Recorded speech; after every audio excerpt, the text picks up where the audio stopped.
என்னோட dream has come true. ஏன்னா Rajini sir கூட நடிக்கணும்னு ரொம்ப நாள் ஆசை. I miss the opportunity. ஒரு சின்ன கவலை, இவ்வளோ வருஷம் நடித்து ஒரு கம்ப்ளீஷனே இல்லாமல் இருக்குது. ஏன்னா நான் ஃப்ரம் சிவாஜி சார்லேருந்து கமல் சார்லேருந்து வரிசையாக பண்ணிட்டேன். சார் கூட தான் பண்ண கிடைக்கலையே அப்படின்னு ஃபீல். இப்போ வந்து மேம் ஒரு தடவை பேசினாங்க என்கிட்ட.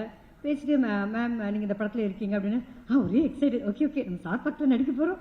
ஓகே ஓகே ஆக்சுவலி அவர் ஜோடியாக இருப்பேன்னு நான் நினச்சி கூட பார்க்கல. மேம் சொல்ல போகும்போது எல்லாம் கேட்டுட்டு மேம் நீங்கள் அப்பாவுக்கு ஜோடியாக நடிக்க. சரிங்க மேம். என்ன மேம் சொன்னீங்க, என்ன சொன்னீங்க அப்படின்னு அப்பாவுக்கு நிச்சயமாக கிள்ளிலாம் பார்த்து ரொம்ப எக்ஸைட் ஆகிட்டேன். ரொம்ப தேங்க்ஸ் மேம். என்னோட இண்டஸ்ட்ரி கம்ப்ளீஷன் உங்களால் நடந்தது. ரொம்ப ரொம்ப ரொம்ப தேங்க்ஸ். அதுக்கு ஈக்குவலாக பேலன்ஸ் பண்ணி எல்லா ஆர்டிஸ்டும் பார்த்தீங்கன்னா விஷ்ணு சார்லேருந்து விக்ராந்த்லேருந்து தம்பிராம சார்லேருந்து செந்திலான மை ஃபேவரட், இவங்க எல்லாம் கூட நடிக்க போகும்போது it's nice combo. And I was very more happy. அப்படின்னா ஒரு லேடி டேரக்டர் கூட ஒர்க் பண்ணணும்னு ஆசைப்பட்டேன்.